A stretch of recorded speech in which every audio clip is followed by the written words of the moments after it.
할렐루야. 예수 그리스도 이름으로 하나님 말씀 증거하겠습니다. 우리 다 같이 하나님 말씀 사도행전 11장 1절부터 18절까지 말씀을 다 같이 찾겠습니다. 하나님 말씀 사도행전 11장 1절부터 18절까지의 말씀 중에서 우리 먼저 1절부터 3절까지 그리고 18절 끝절 말씀을 같이 읽도록 하겠습니다. 사도행전 11장 1절부터 3절 먼저 같이 읽겠습니다. 시작. 유대에 있는 사도들과 형제들이 이방인들도 하나님 말씀을 받았다 함을 들었더니 베드로가 예루살렘에 올라갔을 때에 할례자들이 힐난하여 가로되 내가 무할례자의 집에 들어가 함께 먹었다 하니 18절 시작. 저희가 이 말을 듣고 잠잠하여 하나님께 영광을 돌려 가로되 그러면 하나님께서 이방인에게도 생명 얻는 회개를 주셨도다 하니라. 아멘. 오늘 이 시간은 힐난에서 영광으로 라는 제목으로 하나님 말씀 증거하겠습니다. 지난주에 남부지역 축구대회가 있었습니다. 보통은 풋살 경기로 하는데요. 풋살이 뭔지 아십니까? 작은 경기장에서 하는 축구라고 생각하시면 되겠습니다. 그런데 이번에 갔더니 큰 경기를 하더라고요. 얼마나 운동장이 넓은지 뛰어도 끝이 보이지 않습니다. 그래서 제가 며칠이 지났는데도 아직까지도 온몸이 쑤십니다. 은퇴해야 될 시기가 점점 다가오는 것 같습니다. 그런데 운동장을 이렇게 선수들이 이제 경기하는 걸 보면 넘어지는 사람들이 있잖아요. 그죠? 왜 넘어질까요? 걸려서 넘어지겠죠. 근데 간혹 혼자 넘어지는 사람이 있는 거 아십니까? 아무도 없는데 혼자 가다가 넘어집니다. 왜 혼자 넘어질까요? 예, 물론 미끄러져서 넘어지기도 하지만 마음이 급해서 넘어지기도 합니다. 예, 그죠? 예, 마음은 저만치 앞에 가 있는데 몸은 안 따라주잖아요. 그래서 빨리 가고 싶어가지고 몸을 앞으로 수그리다 보니까 혼자 자빠지죠. 그런 걸 또 보는 재미가 있지 않습니까? 예. 그런데 이런 일들이 우리 교회에서도 이렇게 일어날 수가 있구나 이런 생각을 하게 됩니다. 우리 교회는 또 한 몸이지 않습니까? 그런데 어떤 사람이 생각하기를 이것이 중요한 것 같고 내가 이렇게 하면 될 것 같고 이것이 정답이고 이것이 진리고 이런 어떤 그 나름대로의 깨달음이 생기면 그와 동시에 답답한 마음이 생기게 되죠. 또 급한 마음이 생기게 됩니다. 그래서 시험에 들기도 하는데요. 아무리 좋은 목표와 또 아무리 좋은 의도가 있다 하더라도 우리가 한 마음이 되어야 합니다. 결국 몸은 같이 움직여야 되는 것이지 않겠습니까? 근데 그 축구 선수처럼 혼자 마음이 급해가지고 그래서 넘어지게 되었다면 그때는 누구를 탓해야 될까요? 마치 이런 것과 같습니다. 우리 이제 20명, 30명 우리 성도님들이 등산을 간다고 한번 생각해 보시길 바랍니다. 그러면 처음에는 이렇게 무리지어서 출발하지만 중간쯤 되면 어떻게 될까요? 이 무리가 엿가락 늘어나듯이 쭉 늘어져 가지고 나중에는 끊어질 지경이지 않습니까? 그래서 앞에 가는 사람들은 상당히 배려를 해야 같이 갈 수가 있습니다. 틈이 생기지 않죠. 오늘 우리가 이 본문의 말씀을 보면 그런 면에서 베드로가 상당히 성숙하게 행동하는 것을 볼 수가 있는데요. 우리가 배울 점이 많이 있습니다. 오늘 본문은 크게 세 단락으로 나뉠 수가 있습니다. 뭐냐면은 첫 번째는 1절부터 3절까지 내용인데요. 베드로가 예루살렘에 올라가서 고넬료의 집에서 있었던 일들을 이제 보고하기 위해서 올라간 내용. 그때 많은 사람들이 베드로를 비난한 그 내용입니다. 그 다음에 두 번째 단락은 깁니다. 4절부터 17절까지인데요. 그 형제들 앞에서 베드로가 자기가 왜 그렇게 판단을 했는지 또 왜 그렇게 할 수밖에 없었는지를 변명하는, 변론하는 그런 이제 설명하는 그런 부분이죠. 4절부터 17절까지입니다. 그 베드로의 이야기를 듣고 마지막 18절에서 교회가 결정을 합니다. 그래서 총 세 단락으로 나누어진다고 보면 되겠습니다. 먼저 우리 1절부터 3절까지를 읽었는데요. 이 첫 번째 단락을 같이 한번 생각을 해보도록 하겠습니다. 자, 먼저 우리 1절을 보시면 유대에 있는 사도들과 형제들이 이방인들도 하나님 말씀을 받았다 함을 들었더니, 그러니까 지금 베드로가 고넬료의 집에 간 소식이 이제 전해졌습니다. 어디에 전해졌습니까? 유대에 있는 사도들과 형제들에게 전해졌습니다. 지금 이 유대에 있는 사도들과 형제들은 누구를 말할까요? 지금으로 보자면 총회를 말합니다. 총회. 사람을 말하는 게 아니라 그 이제 센터를 말하는 거죠. 총회를 말합니다. 그 총회에 소식이 접수가 되었다라는 것입니다. 이 유대라고 하는 것은 예루살렘을 포함하는 조금 더 넓은 지역이라고 보시면 돼요. 유대 지역 안에 예루살렘이 있다. 대략 이렇게 보시면 되겠습니다. 그런데 이 베드로가 이 예루살렘에 올라갔지 않습니까?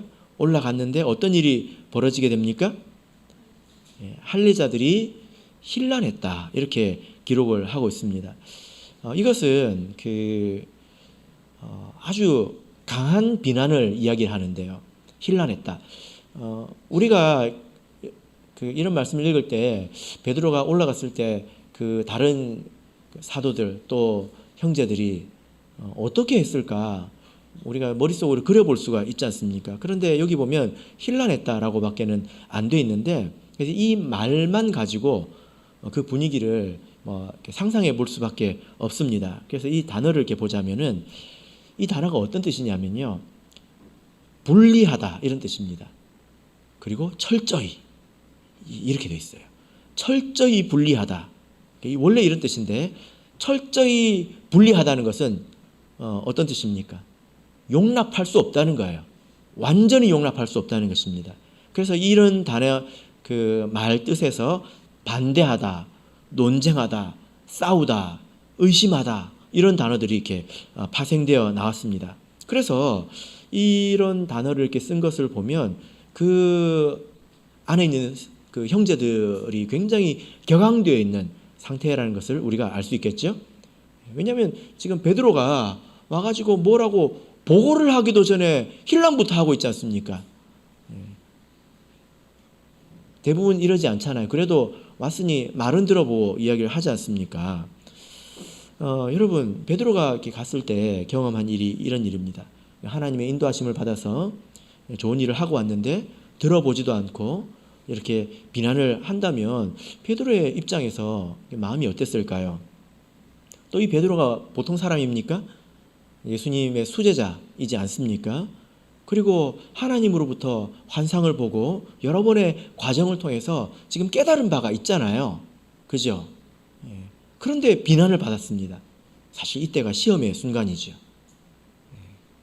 그때 어떤 시험에 들 수 있습니까? 교만해지고 싶습니다. 그리고 부셔버리기가 쉽죠. 왜냐하면 자기는 큰 확신을 가지고 있기 때문에 너희들이 뭘 안다고 그러냐 하고 책망할 수 있습니다. 왜냐하면 베드로는 환상을 받지 않습니까? 여러 번의 이적을 경험하지 않았습니까?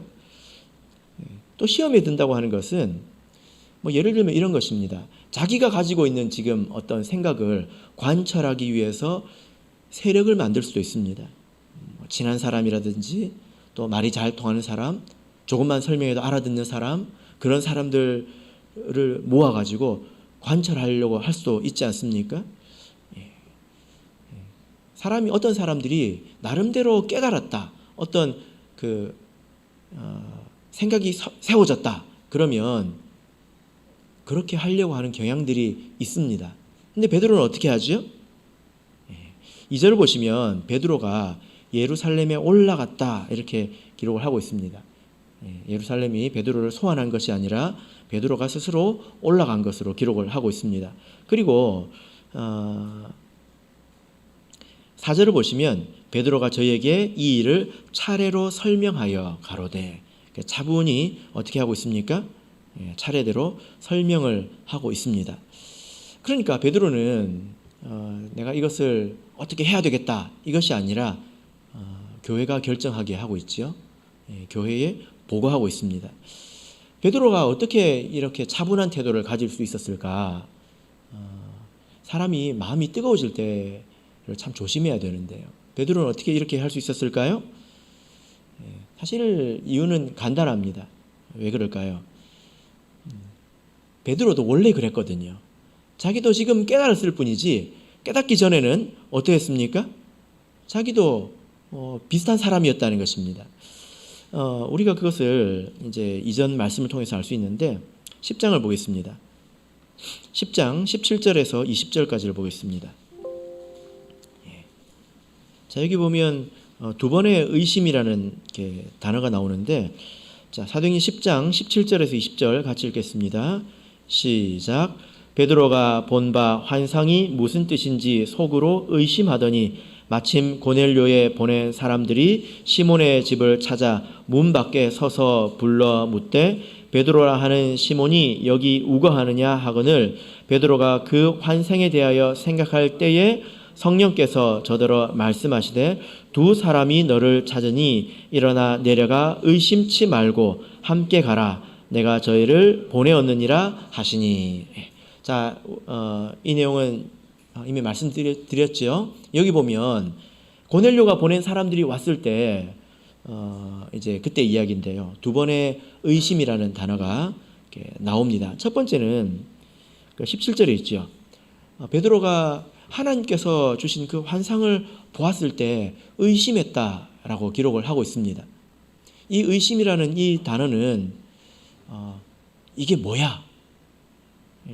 이거 뭐지? 이런 뜻이 아니라 하나님에 대해서 의심했다는 게 아니라 당황했다는 거예요.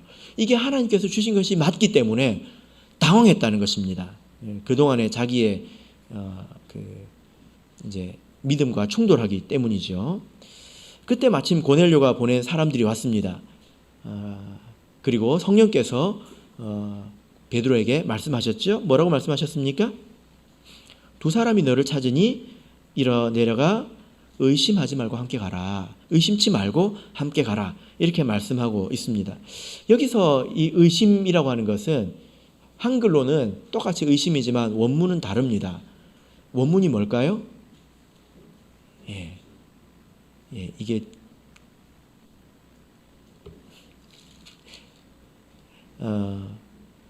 할례자리들이 힐라나야 할 때 힐란 그 단어입니다.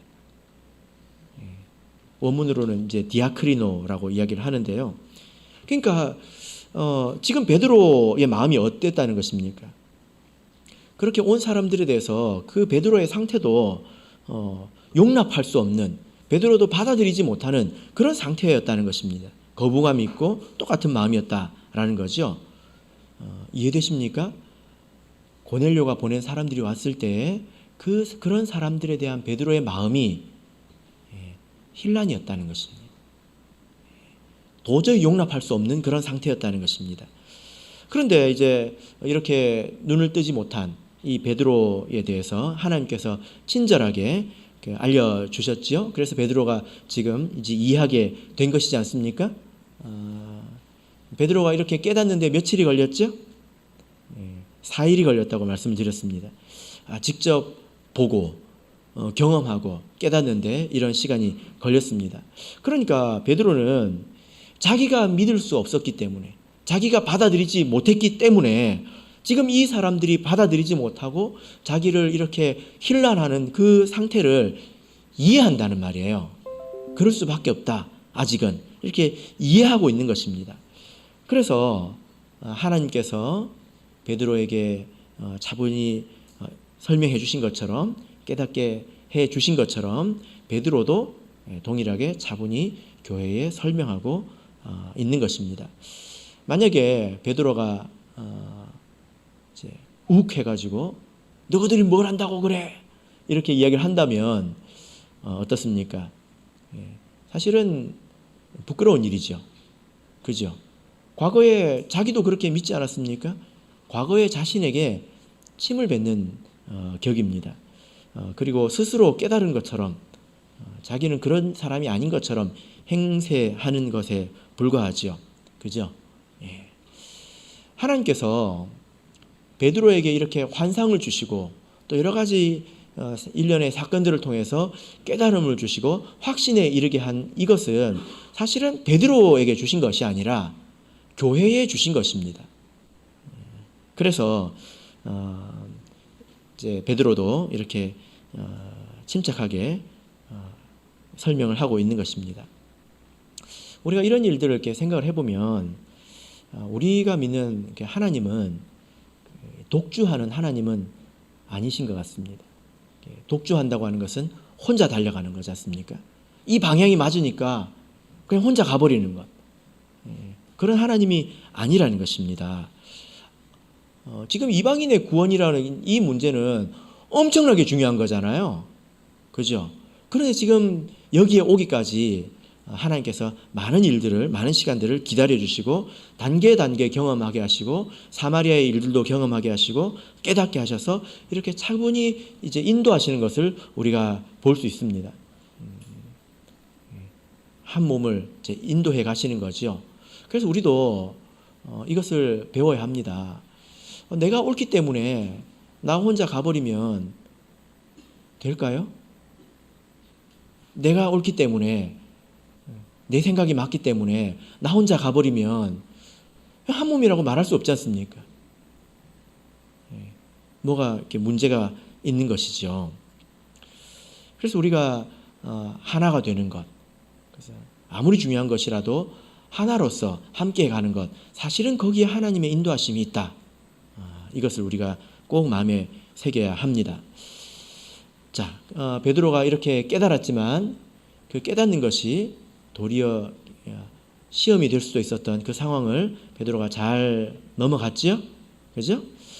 그런데 우리가 이제 생각해 볼 부분은 여러분, 우리도 이렇게 뭔가를 깨닫기도 하는데요. 우리가 무언가를 이렇게 깨달을 때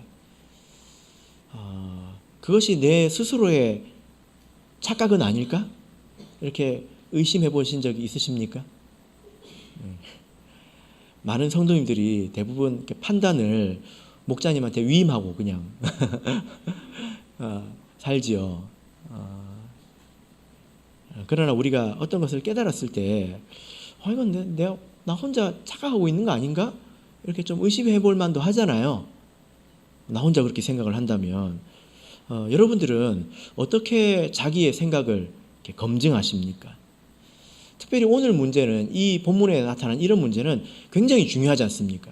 구원관 그리고 교회관 이것이 뒤섞여 있는 그런 문제입니다. 지금 이런 문제에서 잘못 판단하면 얼마나 큰 문제가 생길지 여러분 한번 생각해 보시길 바랍니다. 천국에 갈 수 있는 사람을 못 가게 이렇게 막을 수도 있는 것이고 또 교회가 둘로 나누어질 수도 있는 굉장히 파급력이 큰 그런 문제이죠. 아주 중요한 그런 문제입니다. 그러니까 베드로 입장에서도 상당히 부담스러운 문제가 아닐 수가 없습니다. 이런 문제를 언급한다는 것 그 자체가 그래서 교회에 맡겨야 되는 거죠.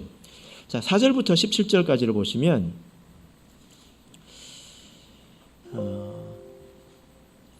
베드로가 이방인에게 또 구원이 있다.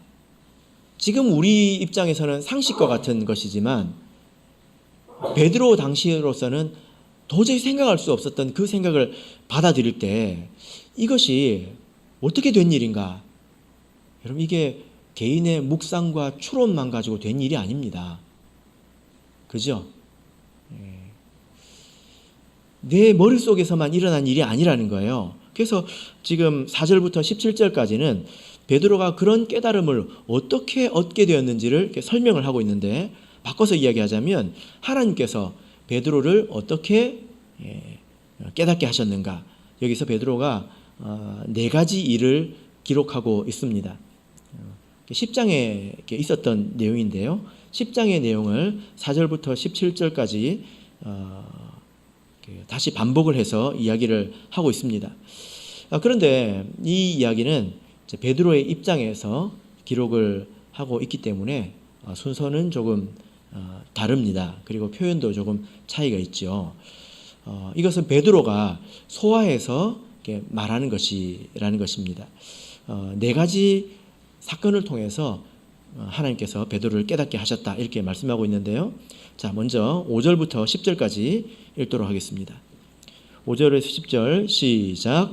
가로되 내가 욥바 성에서 기도할 때에 비몽사몽간에 환상을 보니 큰 보자기 같은 그릇을 내 귀에 메어 하늘로부터 내리워 내 앞까지 들이우거늘 이것을 주목하여 보니 땅에 네 발 가진 것과 들짐승과 기는 것과 공중에 나는 것들이 보이더라. 또 들으니 소리 있어 내게 이르되 베드로야 일어나 잡아먹으라 하거늘 내가 가로되 주여 그럴 수 없나이다. 속되거나 깨끗이 아니한 물건은 언제든지 내 입에 들어간 일이 없나이다 하니 또 하늘로부터 두 번째 소리 있어 내게 대답하되 하나님이 깨끗하게 하신 것을 내가 속되다 말라 하더라. 이런 일이 3번 있은 후에 모든 것이 다시 하늘로 끌려 올라가더라. 예. 자, 베드로가 처음 말하는 게 어떤 내용이죠? 예. 하나님께서 환상을 보여주신 것을 이야기를 합니다. 베드로는 이 환상이 하나님께서 보내신 것이다. 하나님께서 주신 것이다. 라는 것을 알았습니다. 그러나 사실 모든 환상과 계시가 다 하나님에게서 온 것은 아니잖아요. 그죠? 때로는 그런 것들을 자기 아전인수격으로 자기중심적으로 해석을 해가지고 자기를 높이거나 뭐 그런 경우가 있습니다. 그것은 큰 실수이죠. 하나님께서 3번이나 그리고 내가 속되다 한 것을 내가 깨끗하다는 것을 네가 속되다 하지 말라 이 말은 무려 6번이나 하셨습니다. 그러나 베드로는 이 환상을 보고 아무것도 판단하지 않았습니다. 베드로의 반응은 무엇이었습니까? 심히 당황한 거였죠. 그죠? 여기까지는 이것을 가지고 판단한 것이 아니라 환상을 보았음에도 불구하고 베드로는 아무것도 판단하지 않았습니다. 그저 당황했을 뿐입니다. 그렇다고 이해가 전혀 없었던 것은 아니죠. 그죠? 예. 그러나 그걸 가지고 판단할 수준은 아니었다는 것입니다. 자, 이제 두 번째 내용에 대해서 이야기합니다. 11절, 12절 읽겠습니다. 11절, 12절 읽겠습니다. 시작. 마침 3 사람이 내 우거한 집 앞에 섰으니 가이사랴에서 내게로 보낸 사람이라. 성령이 내게 명하사 아무 의심 말고 함께 가라 하시매 이 6 형제도 나와 함께 가서 그 사람의 집에 들어가니. 두 번째로 베드로가 이야기하고 있는 게 무엇입니까? 하나님의 명령이 있었다는 거예요. 하나님의 음성이 자기에게 들렸다는 것입니다. 베드로가 아주 당황해하는 마침 그때에 이런 때가 들어맞는 것도 베드로의 입장에서는 생각해 볼 수밖에 없는 거지 않습니까? 아주 중요한 지점이죠. 그때 사람이 찾아왔습니다. 그리고 성령의 음성이 들렸습니다. 여기 보면 성령께서 뭐라고 하십니까? 아무 의심 말고 함께 가라 하시며 아까 똑같죠? 이 의심도 디아크리노, 힐란하다 이것입니다. 마음속에서 네가 용납을 못하지 말고 판단하지 말고 적대하지 말고 받아들이라는 것입니다. 그리고 그들과 함께 가라라고 했죠. 그죠? 베드로는 이때까지 이 성령의 말씀에 순종할 뿐이었지 이방인의 구원에 대해서 판단한 것은 아니었습니다. 다만 하나님께서 보여주신 환상과 이 성령의 음성이 일맥상통하고 있지 않습니까? 같은 의미잖아요. 속된 것이 나왔고 이제 속되게 여기는 사람이 자기로 찾아왔을 뿐이죠. 그죠? 예. 자, 그 다음에 이제 3번째 입니다. 13절, 14절 같이 읽겠습니다. 13절, 14절 읽겠습니다. 시작. 그가 우리에게 말하기를 천사가 내 집에 서서 말하되 내가 하나님을 요바에 보내어 베드로라 하는 시몬을 청하라. 그가 너와 내 온 집에 구원 얻었 말씀을 내게 이리라 함을 보았다 하거늘. 예. 자, 여기서 이제 무엇을 말하고 있습니까? 자, 하나님께서 예비하고 계셨다는 것을 베드로가 알게 되죠.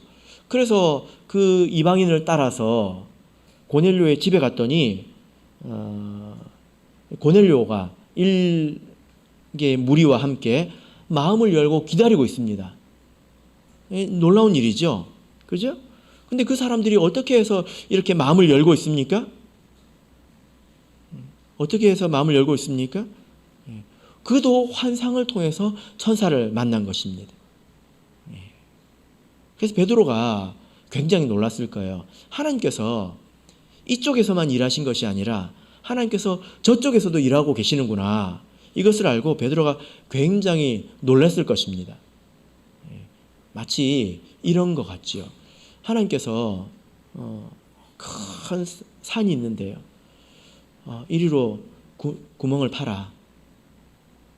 아무 이유도 없이 하나님께서 파라고 하니까 팠습니다. 열심히 땅굴을 팠습니다. 한참을 팠는데요. 앞에서 온 사람과 만난 거예요. 이런 걸 상상이나 했겠습니까? 보니까 반대쪽에서도 사람이 파고 들어오고 있었던 것입니다. 근데 중앙에서 딱 만난 거예요. 어떻게 이렇게 될 수 있을까요? 비교해 보자면 베드로는 지금 이런 상황이라는 것입니다.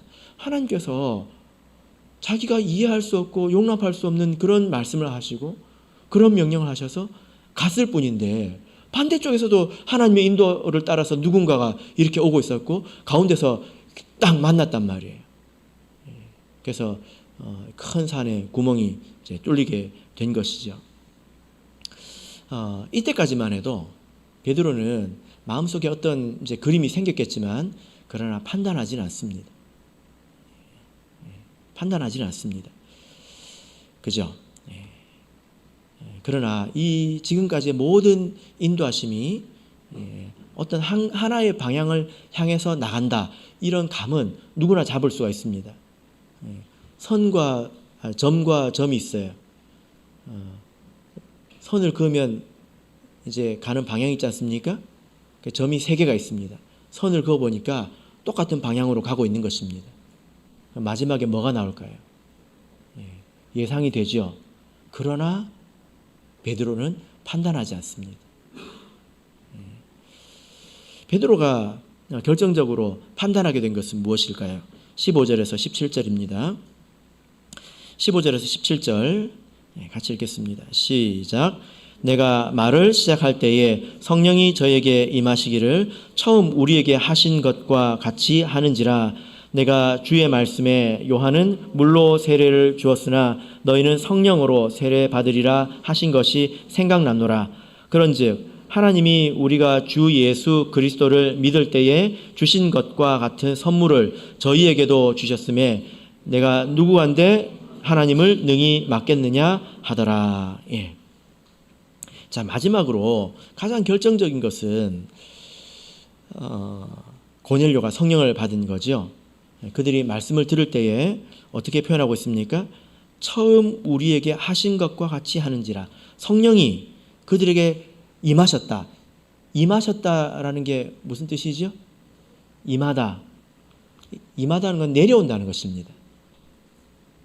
지난 시간 말씀 기억나십니까? 여기서 내려오다 하는 것은 떨어졌다는 거예요. 그들 위에 떨어졌다는 것입니다.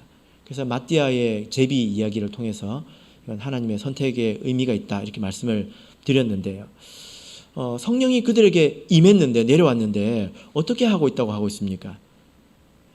처음 우리에게 하신 것과 같이 처음에 우리에게 하신 것처럼 우리와 같다라는 것입니다. 우리와 같다. 성령이 같다는 것입니다. 이런 판단을 할 때 이런 것을 보고 그동안에 이것을 다 보고 베드로가 말씀을 떠올리지요. 하나님께서 환상을 보여주시고 또 명령으로 가라고 하시고 그리고 고넬료의 그 환상 이야기를 듣고 고넬료가 성령을 받았습니다. 그리고 나서 베드로는 말씀을 떠올립니다. 어떤 말씀이 떠올릴까요? 16절이죠. 요한은 물로 세례를 주었으나 너희는 성령으로 세례를 받으리라.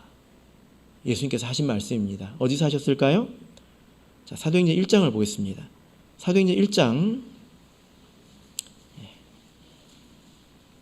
4절 5절 보겠습니다.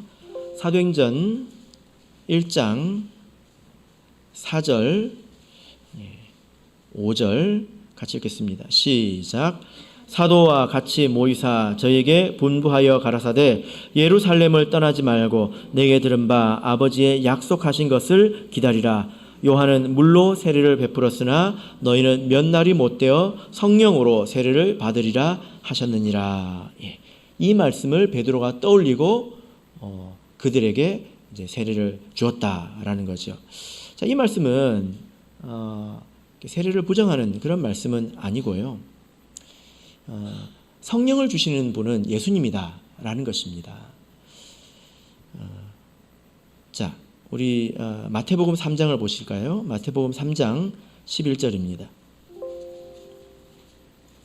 마태복음 3장 11절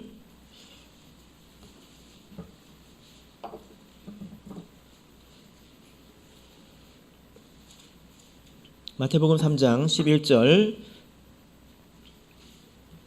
자, 세례요한의 음성입니다. 같이 읽겠습니다. 시작. 나는 너희로 회개케 하기 위하여 물로 세례를 주거니와 내 뒤에 오시는 이는 나보다 능력이 많으시니 나는 그의 신을 들기도 감당치 못하겠노라. 그는 성령과 불로 너희에게 세례를 주실 것이요. 예. 자, 여기서 지금 세례와 성령이 대비되고 있는데요. 이것은 우열을 말하는 것이 아닙니다. 사역의 의미를 말하고 있는데 세례요한은 사람들로 회개하게 했지만 예수님은 성령과 불로서 그들을 세례를 준다. 이 말은 그들의 마음을 단련하신다는 것입니다. 나는 그저 회개하게 할 뿐이지만 예수님은 성령을 통해서 너희들의 마음을 단련하실 것이다. 불은 연단을 말하죠. 성령은 우리를 인도하십니다. 성령을 우리가 하나님께 받아야 되는 이유는 성령의 인도하심을 받기 위해서죠.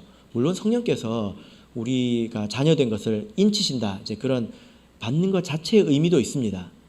그러나 성령은 우리를 인도하시기 위해서 보혜사로서 우리에게 오신 거죠.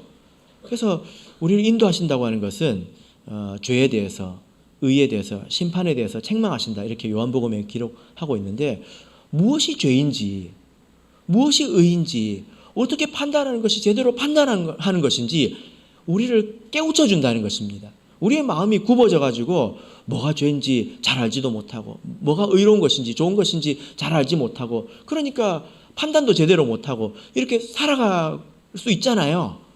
성령께서 우리 마음을 단련해서 그것을 깨닫게 하시고 알고 있는 것을 실천할 수 있도록 우리 마음을 연단해 주신다는 것입니다. 이 일은 예수님이 하는 일이에요. 그래서 예수님께서 이제 사도행전 1장에서 너희들은 성령을 받을 때까지 아버지께서 약속하신 그것이 올 때까지 기다려라 이렇게 이야기를 하고 있습니다. 그런데요, 우리 사도행전 2장을 보겠습니다. 사도행전 2장 33절입니다. 사도행전 2장 33절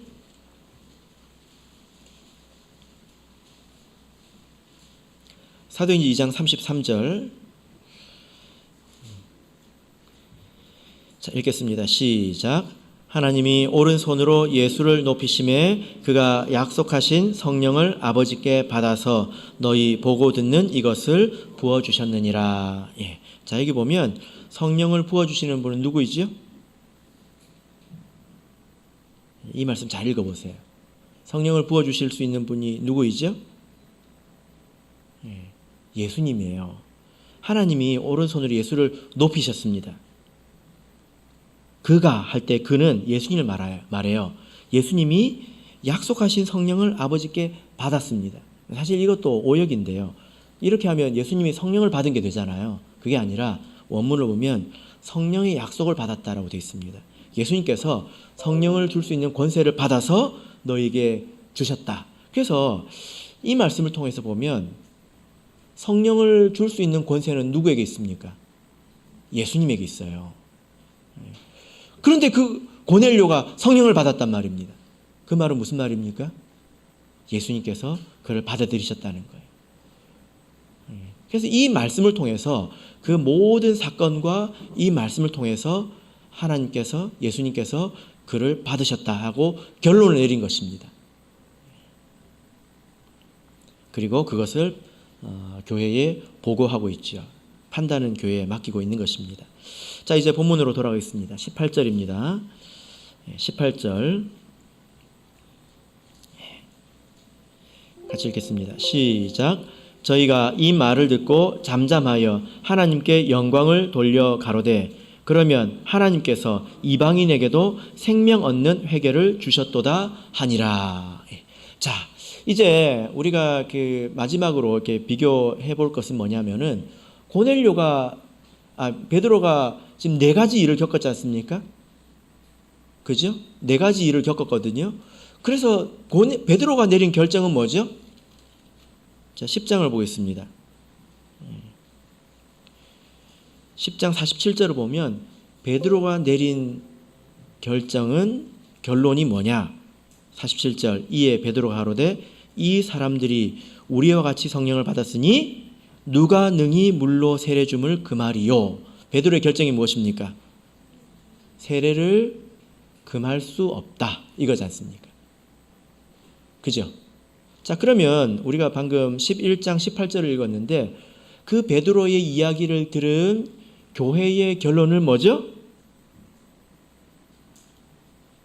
이게 같아야 될까요? 달라야 될까요? 같아야 되겠죠. 그런데 지금 11장 18절에서는 뭐라고 말하고 있습니까? 이방인에게도 생명 얻는 회개를 주셨도다 이렇게 하고 있습니다. 세례를 금할 수 없다.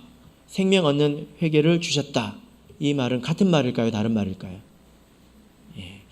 자, 이제 사도행전이 누가의 그 글이기 때문에 이렇게 누가복음에서 주로 등장하는 그런 표현이 있는데요. 누가복음 24장을 보겠습니다. 누가복음 24장 47절 생명 얻는 회개가 무엇을 말하느냐? 누가복음 24장 47절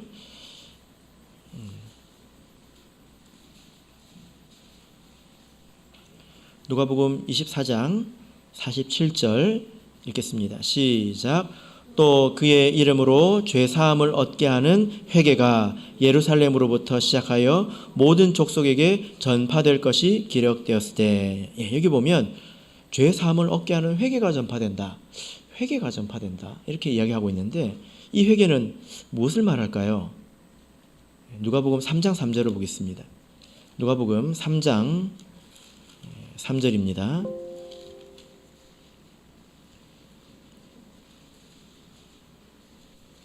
누가복음 3장 3절 읽겠습니다.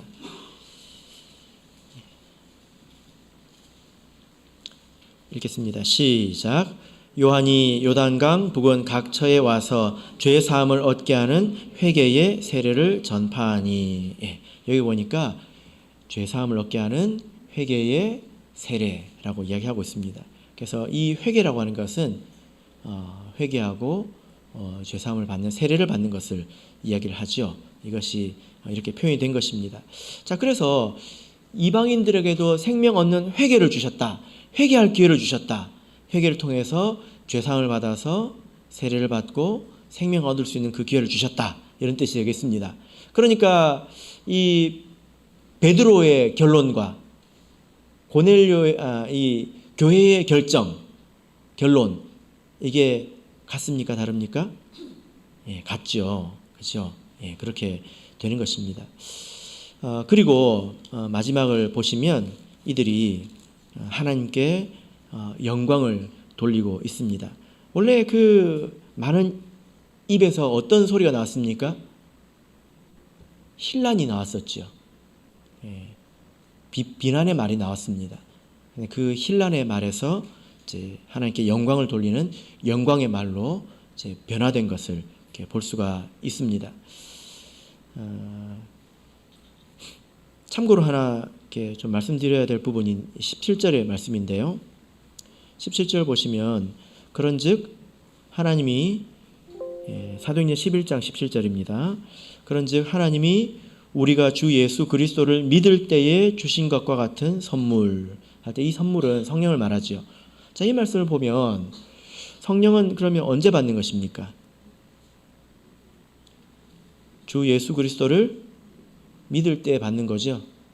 이 말씀을 보자면 그러나 이 원문을 보면 믿은 후에라고 되어 있습니다.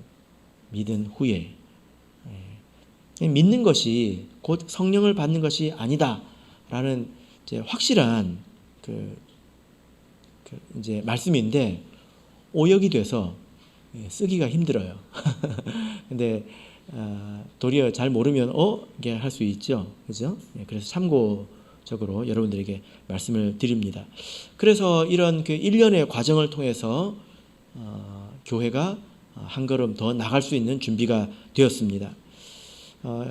이런 과정을 통해서 보면 베드로가 참 훌륭하다고 생각이 됩니다. 그는 하나님께 환상을 받고 다른 사람보다 앞서서 그가 깨달았습니다. 그러나 그것을 가지고 자기가 먼저 깨달은 것을 가지고 사람들과 차이를 만들지 않았어요. 자기가 먼저 예루살렘에 가서 그들에게 성실하게 비난을 받았지만 그것도 이해하고 보고했습니다. 그래서 이 진리 안에서 어떻게 하나를 이루어 가야 되는지 이것을 볼 수 있단 말이죠.